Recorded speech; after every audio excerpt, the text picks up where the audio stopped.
that on this Mashujaa Day, in recognition of his extraordinary contribution and enduring legacy, the government and the people of Kenya inscribe Raila Odinga's name among the foremost of our heroes under the public seal of the Republic of Kenya.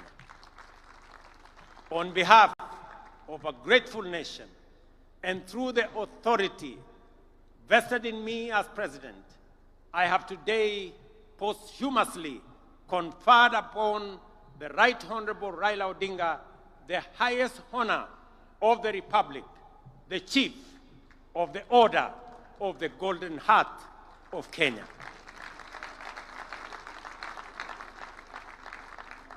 Fellow citizens, I recall that when I spoke during Raila Odinga's state funeral, I wondered, where will another Raila come from? The truth is, there will forever be only one Raila Amolo Odinga, a single spirit, a towering patriot, and a hero for ages. Wakati wa kura tunatukana wale watu ambao ni wazuri kabisa, tunawatukana, tunawakejeli, tunasema watu ni bure. Baada ya kura tunasema kuja kwa serikali wa stabilize government.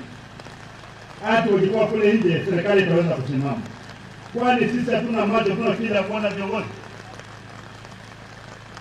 Wakati umefika sisi sasa lazima tujiulize. Kama wale wazalendo ambao walijitokeza wakati wa kupigania uhuru wakaamua kwamba Kenya is bigger, wacha tupiganie taifa letu tujikomboe. Tukue taifa ambalo lina-identify heroes na kuwapatia nafasi kushughulikia masuala ya taifa. Tusikojee wakufe kwanza ndio tuanze kuwasifu na kuwashukuru. We are a pretentious, hypocritical country.